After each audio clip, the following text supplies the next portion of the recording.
Et justement, suite à la réception du dernier lot militaire reçu par le Mali, je me demande, a-t-on une idée précise des équipements militaires qu'a reçu le Mali? Et c'est vrai qu'Assimi Goïta a accusé réception du dernier lot d'équipements militaires fournis par la Russie. Alors de quoi s'agit-il, Saïdi Kaba? Oui, je pense que on a une idée exacte parce que il y a toute une mise en scène justement pour louer le partenariat entre la Russie et le Mali et Ah, il y a eu des souvent congratulations des deux côtés. Ils se sont remerciés absolument une chaleureusement, mise en Poutine scène et pour Assimi montrer Goïta. Ouais. justement une mise en scène pour montrer le dynamisme du partenariat. Donc souvent les acquisitions sont presque exposées. Et principalement ce qu'on peut dire c'est que la coopération avec la Russie a apporté la composante aérienne qui manquait au Mali, principalement les avions de chasse L-29 de Sukhoi, Mhm. des avions support Tucano, des hélicoptères d'attaque et de transport de troupes, les MI, les fameux MI 21 et MI 35.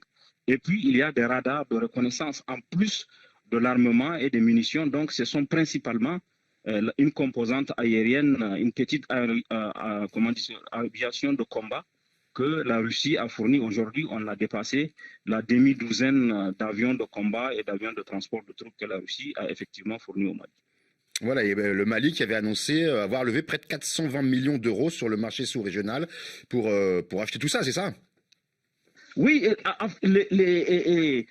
la partie qui est tenue secrète, c'est les conditions d'acquisition du matériel. Ni Mhm. le Mali, ni la Russie ne précisent effectivement quelles sont les conditions d'acquisition de matériel. Le Mhm. matériel a été fourni. J'imagine qu'il n'a pas été fourni de Gracieusement. façon gracieusement, il n'a pas été fourni gracieusement, mais Mhm. les contreparties, elles sont restées secrètes à la différence du matériel lui-même qui a été exposé. Alors du matériel, c'est très bien, Seydi Kaba, mais est-ce qu'il y a également des instructeurs pour former les militaires maliens à ce nouveau matériel? Ça, c'est également une des questions de Samuel. Absolument, il y a des instructeurs russes à la fois pour assurer la maintenance du matériel, Mhm. parce qu'il faut assurer la maintenance du matériel, mais il faut aussi former les militaires maliens à l'utilisation, à l'usage de ce matériel, parce que sur le long terme, ce sont les Maliens qui vont assurer la relève, qui vont utiliser le matériel. Donc, le matériel est fourni Avec les avec instructeurs. Allez, je c'est ça, passe à sa avec les dernière question, sinon on n'aura pas eu le temps d'y répondre. Samuel, je vais me faire votre porte-voix pour aller plus vite. Est-ce que d'accord. l'aide militaire apportée par la Russie est comparable à celle qui était apportée dans le cadre de l'opération Barkhane? Seydi Non, Kaba, rapidement. les approches sont différentes. Les Russes ont fourni cette aviation de combat qui a amélioré la mobilité des forces armées maliennes.